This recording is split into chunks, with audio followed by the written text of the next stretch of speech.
Okay, here we go. We are gonna do the bar cards.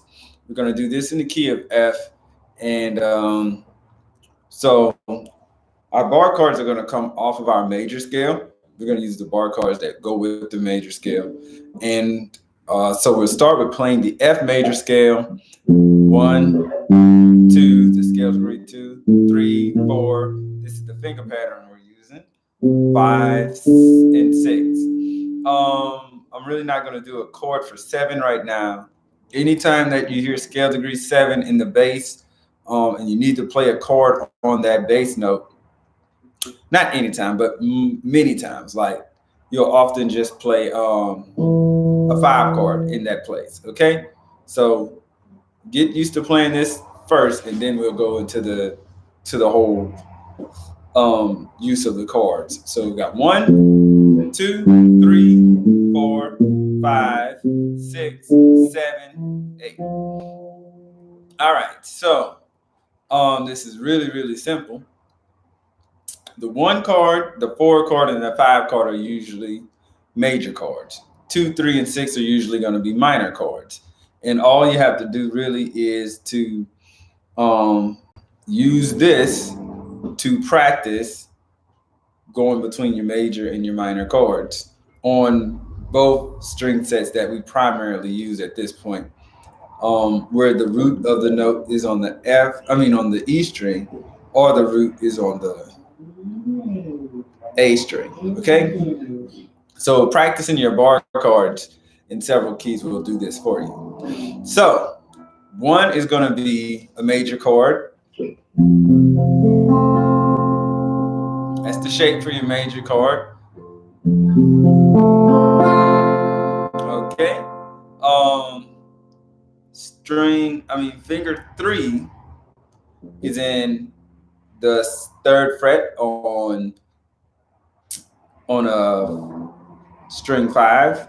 That's finger three in the third fret on string five. Finger four is on the third fret of string four.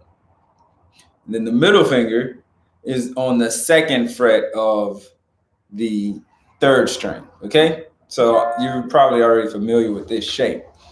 So this shape will give you a major chord anywhere on the neck. You can play that anywhere. Okay, so that's your major chord shape. That's the one chord. When we go to two, it's almost the same shape. Two is going to be in the third fret. That's your G. Okay, and we're going to take finger two off of the guitar. Okay, so now we're just playing string four and five. We're going to be played by the two smaller fingers, one fret away from the index finger. So you have an empty fret and fingers here. All right, so quick review. One, two. All right, three is going to be a minor chord. But just a quick little warning, many times when you have a bass note in a song that's scale degree three, and you're figuring out the song, your bass note is scale degree three, you're often gonna want to play the one chord with the three in the bass.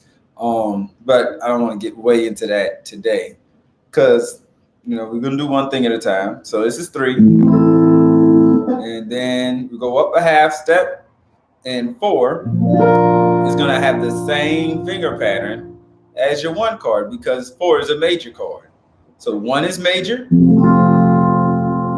two is major, two is minor, three is minor, four is major. We go to the next string to play the five chord. Five is the C right here. So you're going to play the C with the index finger, third fret on the fifth string. And then the ring finger is going to play the other three strings, string two, three, and four. If you so choose, you can play the little string, the first string. Just make sure that that string is being pressed down by the bar. And it sounds cool like that. But this last string is sometimes a little difficult for people to get a sound on. So you'll still get a good sound if you just play the inside 4 strings. Okay, F5, and then you go up to the D, and this is scale degree 6. There you go. Now, on scale degree 6, you have a minor chord. It looks like the same shape as your major chord, and it is the same shape, but it's moved down 1 string set. Okay, so my index finger is not touching the big 6 string. It's not touching the big E string. You know, if it does touch it, it's only muting it. It's not actually playing or pressing anything. Okay, so for instance, if you're looking at the minor chord here and this shape, if you just moved it up, it would be a major chord. Move it down, then it's a minor. All right, so here it is one more time. 1 is major, 2 is minor, 3 is minor, 4 is major, 5 is major, and then 6 is minor. All right, so have fun with that. Look for different songs you can use your bar chords with. And as always, call or text if you have any questions. Thanks.